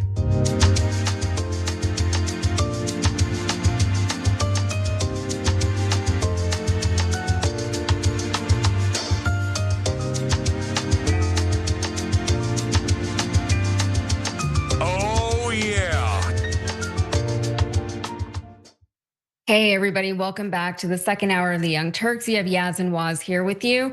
We have a lot more stories to get to before the bonus episode, but first, I do want to tell you guys about our sponsor, Noble Mobile. Are your kids looking at their screens more than each other? Pay your family members to use their phones less. With Noble, you can reward your entire family for using their phones less, and additional lines are only $40 a month. For that monthly price, you each get up to $20 in cash back, plus you can create a family leaderboard to compare cash back and the brain rot index each month. Save same great Noble coverage, unlimited data, half the cost of the big guys, plus cash back.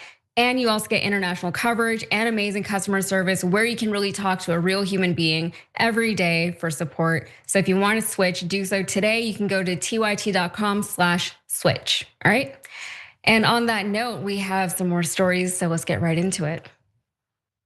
Hakeem Jeffries is fighting the good fight, and it's not against the Republicans, it's against his own fellow Democrats. And who's surprised? Nobody. Okay, so Bernie Sanders has been at the forefront of endorsing a host of progressive challengers this midterm cycle. But I'm gonna take you back to March in North Carolina for just a second. Bernie endorsed Nita Alam over Valerie Foushee, and that is the conservative Democratic incumbent and member of the Congressional Black Caucus, and that part is relevant. So Jeffries decided that Sanders had gone just a little too far with that endorsement. So he tried to reason with Bernie Sanders on a phone call, and this is per reporting from CNN. It says the House Democratic leader warned Sanders against meddling in House primaries, particularly one involving a Black Democrat in such a critical midterm election year. According to 3 Democrats familiar with the conversation, he seemed to not care, said Representative Greg Meeks of New York. A Jeffries ally who was also on the call said of Sanders recalling the previously unreported phone call. So they were surprised that Bernie Sanders was like, no, I'm not gonna endorse this conservative Democratic candidate just because she's the incumbent and just because she's a member of the Black Caucus, I'm going to endorse the progressive candidate. That is what Bernie does, okay? If he endorsed anyone else, it would have been hypocritical of him. And that is not anything that in however old Bernie is, he's never done that, okay?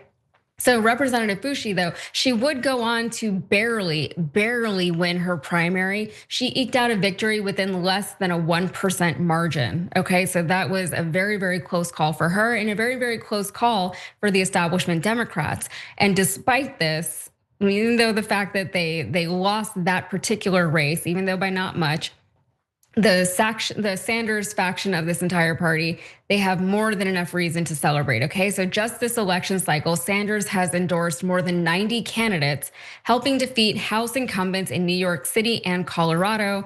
Of the 60 candidates who already had their elections, 42 have won their races, including 10 out of 16 federal candidates, according to his team. So that's 42 out of 60. So over 2/3 of his candidates are winning their races. And some Democrats have criticized Sanders for getting these Democrats in office, okay? They've criticized his efforts as a waste of resources, as it forces them to spend money in primary races instead of allocating that money to fighting the GOP. How dare Bernie Sanders waste people's money? Bernie Sanders is the one that's wasting all of our money. That's the story that they're trying to sell us right now, okay? It's not lost on voters that this would be a non-issue if the DNC money was actually just withheld from primaries entirely, thereby forcing each candidate to battle it out on their merits and on their ideas, and what a concept that would be. Who'd have thunk that people would just be able to vote for whoever it is that they want to vote for based on the ideas there. Still, some have called into question the character of Sanders' endorsements. Democratic Representative Hillary Scholten decided to use Graham Plattner's disgraceful exit from the Maine race as fodder against Bernie Sanders, saying Bernie has endorsed some flawed candidates recently. I think it's really important to look at the judgment that has been exercised. The Graham Plattner situation should be a huge warning sign to a lot of voters about what that stamp of approval might mean. And you knew as soon as that happened that the bulk of the criticism was going to come from other Democrats, not from the Republicans, because the Republicans don't care about things like that, okay? If this was a Republican candidate, Graham Plattner would still be on the ticket. He never would have stepped down, right? Like the Republicans can't criticize that because all of their guys are way worse than Graham Plattner. But other Democrats, they're using this as just exactly what they needed, right? To get the progressive wing of the party. And by the way, these are the same Democrats who just like a year ago rallied around Andrew Cuomo, who had equally troubling allegations, if not worse, okay? So they're completely hypocritical and they really just want to stick it to the progressives and Bernie Sanders and AOC and the like. So the showdown between the Jeffries side of the Democratic Party and the Sanders side all comes down to 2 consequential races in Michigan. There is the Abdul El Sayed versus Haley Stevens Senate race. And then there is the 3-way House race between progressive William Lawrence and conservative Democrats Matt Masdem and Bridget Brink. So despite Lawrence making comments that some have considered demeaning to Black voters, comments that he, by the way, has apologized for, Lawrence still holds a slight advantage in his race per Semaphore. But the race between El Sayed and Stevens proves to be more contentious, as we just talked about. But over at the Bulwark, which is an outlet if you're not familiar, and it's helmed by mostly disaffected Republicans who have come over to the left, but it still is, in my opinion, pretty right-leaning.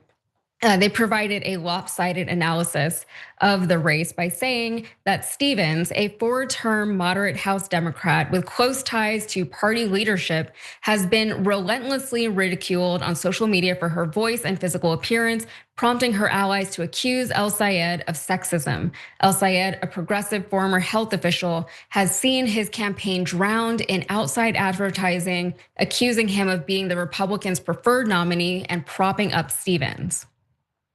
So the article didn't actually call out the intense Islamophobia that has been directed at El Sayed, but it did highlight blind spots like this. They said the fact that Michigan's primary is so late in the summer allows very little time for the two camps to make nice ahead of November, as if that was even an option. Stevens backers are quick to note that already some El Sayed supporters have threatened to not vote for her in the general election if she is the party nominee. And why would they? If you support Abdul El Sayed, there's nothing for you from Haley Stevens. She is on record, she is on camera, she has said publicly that she loves Israel, she wants to give them more money, she thinks we should all support Israel. She's very, very outwardly, unapologetically pro-Israel. And I'm gonna assume that if you're somebody who is supporting El Sayed, you are not as overtly pro-Israel as somebody like Haley Stevens. So now all eyes are on the DSA, which is being actively rebranded as like the Tea Party of the left. And as one conservative Democrat put it, the DSA, which Bernie's a part of, is trying to hijack the Democratic Party. And what you're seeing is people don't want that. The Democratic Party wants to be the Democratic Party, and he's trying to use the Democratic Party as a vessel for socialism, and people don't want socialism. Two things there. To be clear, Bernie Sanders is not actually a member of the DSA, despite referring to himself as a democratic socialist. And also, it seems that the people do want that. It seems as though the people do want something that is not overt late stage capitalism. They want something that is a little bit more socialist or just more populist. They want this thing, and they're demonstrating it because they're winning elections. These DSA candidates are winning their elections. 42 out of 60 candidates. That is nothing to scoff at, and you can't just pretend that that's not happening. But the reason for their nervous tone is perhaps best summarized here. They said they're spooked because they're seeing all of these young rising talents, and most of them are progressives. There isn't a lot of star power coming out of the sort of centrist establishment wing of the party, and that's from Mark Longnabaugh, and he was a 2016 Bernie Sanders campaign strategist. So he might know something about that. And also, yeah, it's really hard to be like animated about a centrist position. Like how are you supposed to have any kind of charisma or fire people up with a centrist platform? And I understand that that can be a little bit tricky, right? Like I think that's a big part of the reason why we have Donald Trump as our president today, because he was so fringe and he was so loud and outspoken about it, and people hadn't seen anything like that. And what we tend to see is that the two ends of the bell curve, that's where, the people are the loudest, and that's where you can go viral, and that's where you can get all the headlines, right? People in the middle are kind of boring, but that is, and unless we change something, that is the nature of our electoral system right now. And also, although Michigan is set to be a bellwether for the rest of the country, there is no question that Bernie's endorsements do matter. And Ro Khanna said it himself. He said, there's the Pope, then there's Obama, and then there's Bernie. Bernie is highly influential, and they can pretend that he's not. All they want is just not true. So, Waz, what are your thoughts? I know we covered a lot of stuff, but let me just get your overall thoughts there. I'm actually heartened by this because we all know that basically since Trump won again, that the Democratic Party establishment has been made wholly irrelevant. I shouldn't say irrelevant, excuse me. They've been discredited. They have no credibility with the base of the party anymore. And that Jeffries would call Bernie Sanders and lecture to him about primaries and sticking with incumbents, and this person was a member of the Congressional Black Caucus. Let me be the first to tell you guys something about the Congressional Black Caucus. They stink, okay? They're some of the most reactionary, corporatist, in the pockets of big money Democrats that exist in Congress. These are not people worth saving. And everybody knows this except for the establishment. And why I would say I'm heartened by this, because if these guys had any political savvy, any political know-how whatsoever, if they weren't so out of touch, they'd be doing the opposite of what they're doing right now. They'd be co-opting this progressive wing of the party, because that's who the energy is behind. Instead, they're making it their duty to be publicly in opposition to the people and the movements that have the most energy behind it from the base. So these guys are actually making themselves irrelevant. It's hilarious that they're not riding the coattails of Bernie's and AOC's, and these idiots had to be dragged kicking and screaming. Some of them didn't even want to do it to endorse Zohran Mamdani, who is probably the most popular Democrat in the freaking country right now. And they're doing the opposite of getting behind him. And so, yeah, man, I think this is great, honestly, that Meeks and Jeffries think, and Gottheimer, these guys think they got the pulse of the people who actually vote for Democratic candidates. They're freaking a joke. And we'll be rid of them soon. And the last thing I'll say, like, using Tea Party as a pejorative is so crazy to me in this instance, because those people won. They got what they wanted. The Republican Party has become more conservative, more reactionary, more in line with what those people want.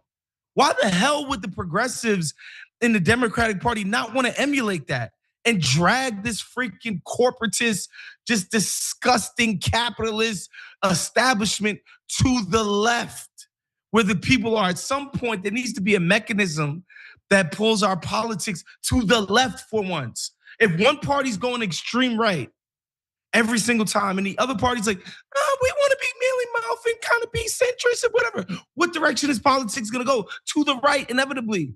Hello, can we have a balancing of that dynamic? And that's what, the energy within the grassroots of the party right now is trying to do. And I think they're doing a pretty damn good job of it. They could try to do this Grand Platinum. Bro, I'm not convinced Grand Platinum should have dropped out of the race, to be honest. I know his team, like the volunteers and stuff were dropping out. I'm like, man, you got this far, you might as well roll the dice. Especially if the establishment is gonna try to come in and be like, oh, we're dictating terms after they got their butts whipped. Okay, in terms of who the people wanted and who they rejected.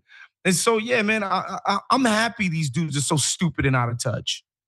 Yeah, it is interesting because I love that we're calling them conservative Democrats now, because that is exactly what they are, right? The Democratic Party of this country is rather conservative. Oh, yeah. The fact that we even have a progressive wing of the Democratic Party is kind of silly, because it should all be that, all we want is healthcare for the people. And the Democrats say that they want those types of things, but they don't actually do those types of things, right? They'll give you some breadcrumbs here and there, but we watched the entire rise of fascism in this country and authoritarianism. We watched Donald Trump and all of his lackeys and all of these terrible people take over all three branches of our government. And the Democrats just sat there being like, oh my God, did you see that? That's ridiculous. That is my job to do. Your job is to do something about it, okay? All I see all day is Cory Booker just tweeting about how bad things are in Washington and he can't believe blah, blah, blah, blah, blah.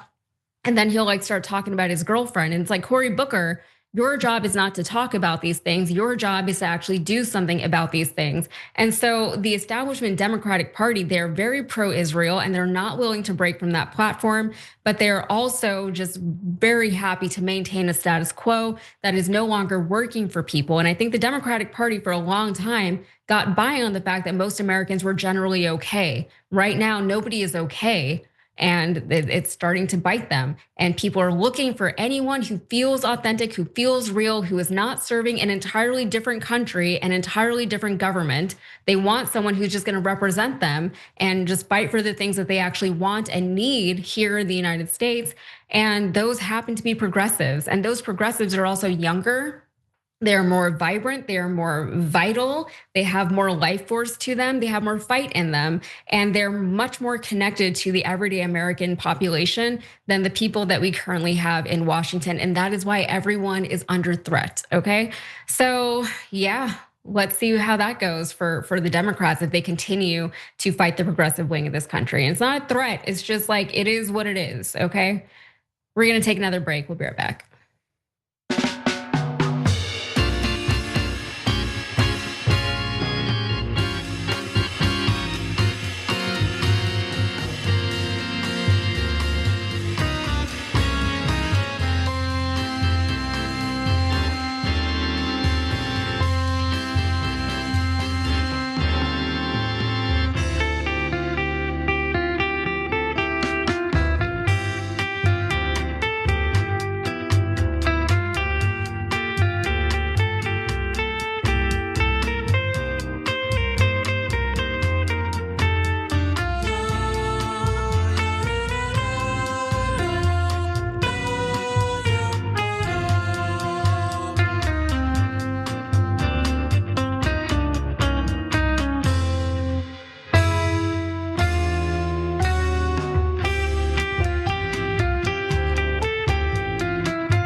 Hey guys, we're gonna check out a few of your comments before we go on to our last stories. Let's see, over on YouTube, the member comments, we have Major Blood 77 says the best part of religion is weak people can just live like savages and then repent and feel safe. Religion just lets people behave without morals. Yeah, and they like to fall back on those morals as if that is, how they live, but it proves otherwise. And the breaker of walls 9036 points out that Haley Stevens actually did say this. She said, Israel comes to me in my dreams. You're running for the American Senate. You're running for the US here for Michiganders. What are you doing? Dreaming about Israel, you weirdo.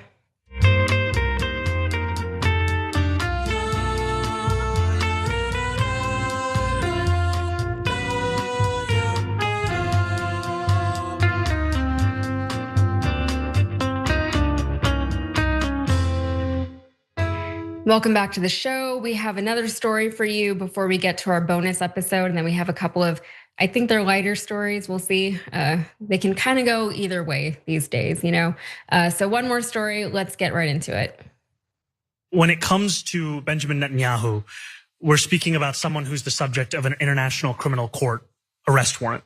And he's the subject of this arrest warrant for alleged crimes against humanity, for war crimes, and he's the architect of the genocide against Palestinians in Gaza as Israel's prime minister. These are not facts of my personal assessment, they are facts of public record.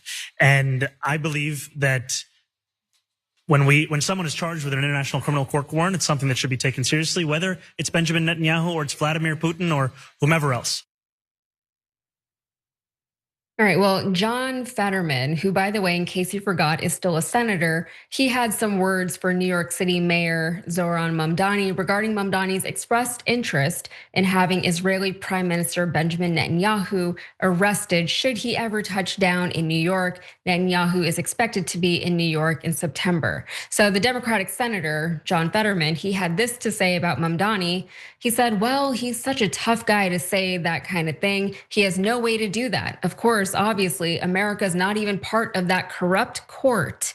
And he said that to Maria Bartiromo on Fox News. And when he said the corrupt court, he was talking about the International Criminal Court, the ICC, in The Hague, okay? That's what he's talking about. Right now, the Democratic Party, as well as the Republicans, have positioned themselves as anti the ICC. When you're on the other side of The Hague, you're probably on the wrong side of history. I think that's just like generally an okay statement for me to make, okay? So the ICC has issued an arrest warrant for Netanyahu. They did this back in 2024 for alleged war crimes and crimes against humanity in Palestine. I don't need to give you the details on all that because this audience knows exactly why this arrest warrant has been out for him. Of course, these allegations, Netanyahu has denied them. He said they're not doing any kind of genocide. He's saying they're being so nice to the Palestinian people in Gaza. They're doing everything everything they can to just, prevent genocide from happening to the Israeli people because of October 7th. That's what he's saying, okay? So back when Mamdani was on the campaign trail, this did come up. Mamdani has himself accused Netanyahu and the IDF of committing genocide in Gaza. And while he was running for mayor, he said that if it came to it, if Netanyahu or someone like Putin was ever in New York City while he was mayor, he would perhaps order the NYPD to arrest them per the ICC warrant. So in response, Netanyahu called him a terrorist. So unoriginal, okay? And he said, I think the problem is that he doesn't recognize and he doesn't care that those who hate the Jews and Israel ultimately hate America. Untrue, just these people live in loony land. It's just not the case, okay? More recently though, Netanyahu has said that the only reason Mamdani is even talking about this is because he is trying to distract from his own failed policies in New York. Failed policies where? I don't know, I don't see them. So this is what they said though. In a statement, the prime minister's office called the ICC, which issued the arrest warrant for Netanyahu in 2024, a kangaroo court that has no jurisdiction over Americans or Israelis, and they accuse Mamdani of seeking to distract the public from his own failed policies. The ICC's bogus arrest warrant against Prime Minister Netanyahu was issued by a disgraced former ICC prosecutor, Karim Khan, a few days before allegations of sexual misconduct against him became public. And he continued, it was a clear attempt by Khan to divert public attention and seek protection from scrutiny. So Bibi's office said that they were doing their best to minimize harm to civilians while taking out Hamas after that. And they said more. They said instead of backing Khan's criminal behavior, Mr. Mamdani should focus on fixing the damage his policies have caused in New York. Like Karim Khan, Mamdani appears interested in diverting public attention from his follies and attacking the leader of the Jewish state and the only democracy in the Middle East. It said of the ICC chief prosecutor who filed the charges against Netanyahu and Yoav Gallant. So what's interesting is they didn't bother to cite any of Mamdani's actually failed policies because I don't think he's even been in office long enough to have had any. Like there would not have been enough time for him to have implemented some kind of policy and then we all watched it fail. Like these things take time, okay? So it's just pointless. It's just a dumb racist argument. They call him whatever.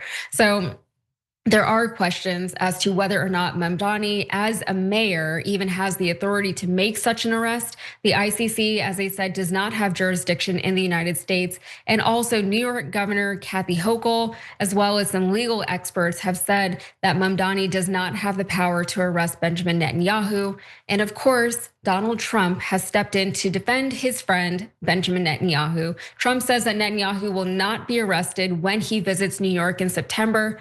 And by the way, before I get to you, Waz, I just want to remind people the reason why Netanyahu is expected to come to New York City in September is he's coming to attend a United Nations General Assembly. This man is coming to the UN General Assembly. Just let that sink in. Waz, what do you make of that? Yeah, I mean, it's not surprising that the people who essentially have a monopoly on all the power in our country would do what they do to protect Benjamin Netanyahu. Like that's not surprising. I just think it's admirable that Mamdani sees it as his job to express, where he stands morally. And some people might say, oh, this is just attention seeking or, it's just a troll or whatever on his part because he can't actually get the NYPD or the feds or somebody like that to arrest this guy. But I do think it's important to state clearly where you stand and to bring attention to, the atrocities that have been committed under this guy's rule. Like we're talking about tens of thousands of children murdered under this guy's rule. Like, just let that sink in. You know what I mean? And so, I think it's great that he would give a public microphone to those atrocities, to what many people are calling a genocide. And so, I'm not surprised that Trump would step in like this. I mean, think about it, bro. Like he got hundreds of millions of dollars from pro-Israeli interests that backed his campaign for president. Like, allegedly, he's pardoning people for like $2 million a pop. Like, the idea that he wouldn't use his office to protect his boy, Benjamin Netanyahu, is like, come on, of course, that's in line with everything he's done. All of the corruption, it's an imperfect symmetry. Mm-hmm. Yeah, and the fact that they're dogging people like Zohran Mamdani about this, and even Abdul El Sayed, okay? Like, these are not people in the executive branch. This is, especially in Mamdani's case, he is the mayor of a city. And he seems to also understand that it might be difficult for him as a mayor to get this done. He said that he's exploring his options, but he said, yeah, like, this is above me. This is from the ICC. This is an international criminal court. And the ICC happened later, but they're in The Hague. Like, what is the imagery that comes from that? Those are the people who prosecuted the Nazis, during the Nuremberg trials. So it's really just like, that is what the United States government, the Republicans and Democrats at this point, John Fetterman is John Fetterman, but there are other Democrats who feel this way. They're saying, The Hague is a sham. The ICC is a sham. We don't recognize that authority, blah, blah, blah, blah, blah, because they want to so much be in line with Benjamin Netanyahu. And we are in line with them, okay? Like, all of our money is doing the things that Benjamin Netanyahu is doing. He's able to do what he's doing because of all of our money, because of all of our weaponry, because we are enabling him, okay? He has the backing of the largest country in the world, like one of the most powerful countries in the world, not the largest. And he knows that, right? So he can just do whatever he wants. And if he's incriminated, then we all are incriminated, and they can't let that happen, unfortunately. I did want to get to one of your comments real quick before we break for the bonus episode. Socrates Bartender said, did Yaz just do a Hamilton adjacent joke, or is that just in all of our brains now? I don't remember doing a Hamilton adjacent joke. I don't know what I said. It could have been anything, but I wouldn't be surprised if I did, because yeah, it is just like all in your head. Like, I don't know what was it in the room where it happened? Gotta let it burn. I don't know. No, that's Usher. That was the Usher burn. That's great. Sorry, it's the wrong burn. So let's check a few more of your comments before we go, because I didn't get a lot of time to read them during the break. Dusty G 21323 says, we have yet to dictate the terms in Iran though, bro. We don't even have CIA Greyhounds on ground there yet. They're still bombing and talking. Nothing is happening. Gas is down. I don't know. Is gas down because it's going back up, right? So Donald Trump, he said, sometime he was confronted about the affordability crisis on camera, and he said, yeah, you know what? Prices might go back up because I'm going to continue to do things in the Middle East, and the prices are going to go up, and people are going to have to deal with that. And he said that in response to a question about the affordability crisis, okay? So right now the gas prices are going back up. And I was on the damage report this morning, and it showed there was a direct negative correlation between the prices of gas going up, even by just like 10 cents, and less approval for whatever party or president is in office at the time. So gas prices are very, very fickle, both economically, but also politically. And the Republican Party should be very wary of that. But Donald Trump really seems to not be bothered about any of that right now. GMAC 8852 says a lot of civilians and military have been killed and injured because of this nonsense. Unfortunately, many more will be killed and injured. And yeah, especially if there's no accountability anywhere. Okay, Netanyahu has been wanted by the ICC for a very long time, since 2024, and it doesn't sound like a very long time on the surface. But when you consider, as Waz mentioned, tens of thousands of children and adults are being killed indiscriminately. There is history being destroyed. There's land that is being destroyed and bombed. It's devastating. So every day that this continues, every single day that this goes on, it is devastating for those people over there. All of the money that is being spent, all of our money that could be so much better spent doing literally anything else besides destroying things. It's a waste. It's all just a complete waste. And it's crazy to think that this has been going on since 2024. And we still haven't been able to get a handle on it. In fact, we just continue to enable it. And this is from Joe Biden into Donald Trump, So it's both parties are complicit in this. And at the time, even when the Democrats were in power, we were still speaking out against this, okay? So it's not like this is a Republican only issue. There are a lot of Democrats that are actively supporting this. And this is why so many of them are getting primaried by other more progressive Democrats. And that is why those progressive Democrats are winning so many of their elections, not localized either. Across the entire country, we are seeing this. And the Democrats really don't like to win elections, it would seem, because if they wanted to win elections and win seats and win power, then they would just let this happen, okay? They would notice that these progressives are actually promising the American people the things that they want to hear. Hopefully they'll follow through, okay? We can only know that once these people actually get into office and we can see what kind of leaders they actually are. But these are people who are actually speaking to the American people. Meanwhile, the conservative Democrats, as we now call them, the establishment Democrats, they are busy just trying to run interference. I would really rather if they just actually governed and did their jobs instead of trying to fight other Democrats right now. The progressives, though, we do have to fight. We've been having to fight. We've had to fight to have our voice heard. We've had to fight on behalf of the American people so that people are actually being represented in our representative democracy of a government, okay? Like that was the whole point of all this. And it's finally happening. And the people that we're having to struggle against the most are other Democrats. And unfortunately, I would like to say that this is surprising, but it is not. We knew that this was gonna happen. We knew that we were gonna have to fight the establishment Dems who are in Congress, people like Hakeem Jeffries and Cory Booker, but we also know that we were gonna have to fight people like Jake Tapper, and the mainstream everyday media that regular everyday Americans are consuming. So hopefully we get more people over on networks like this one. And I think that that is starting to happen. So on that note, we're gonna wrap this first hour and we'll see you in the bonus episode. All right, be right back.